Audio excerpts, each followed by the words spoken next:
అందరికీ హనుమాన్ జయంతి శుభాకాంక్షలు. మేమైతే జగిరెడ్డిపల్లిలో ఉన్న ఆంజనేయ స్వామి టెంపుల్ కి అయితే వెళ్తున్నాము. రోడ్ అయితే అస్సలు బాగాలేదు, చాలా కష్టపడి ఫైనల్ గా అయితే రీచ్ అయిపోయాము. ఇంకా వెళ్ళి దీపాలు వెలిగించి దర్శనం అయితే చేసుకున్నాము. దర్శనం అయిపోయినాక ఇంకా బయటకైతే వచ్చేసాము. ఈ చెట్టు చూడండి, ఇవి ఏ మాకులో మీకు తెలిస్తే అయితే కమెంట్ చేసేయండి. హింట్ వచ్చేసి ఇది ఈశ్వరుడికి చాలా శ్రేష్టం అంట.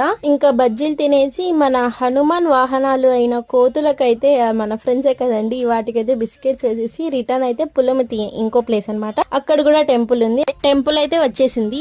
సారీ, మనమే టెంపుల్ కి వచ్చాము. వెళ్ళి దర్శనం చేసుకొని దీపాలు వెలిగించేసి ఇంకా మనం డైరెక్ట్ హిందూపూర్ కి అయితే వెళ్తున్నాం అనమాట. వెళ్లే దారిలో మనమైతే ఫ్రూట్ సలాడ్ తిన్నాం, చాలా టేస్టీగా ఉంటది అక్కడ. మా ఇంటి దగ్గర ఉన్న హనుమాన్ టెంపుల్ కి వెళ్ళి రిటర్న్ అయితే ఇంటికి వెళ్ళిపోయాము. తర్వాత నేను మమ్మీ కలిసి మా ఇంటి దగ్గర ఉన్న పెద్ద హనుమాన్ టెంపుల్ కి అయితే వెళ్ళిపోయాము. మేము పోయేపటికే ప్రసాదం అయిపోయింది. లీబే ఐచ్ అలా బాబాయ్, లైక్ అండ్ సబ్స్క్రైబ్.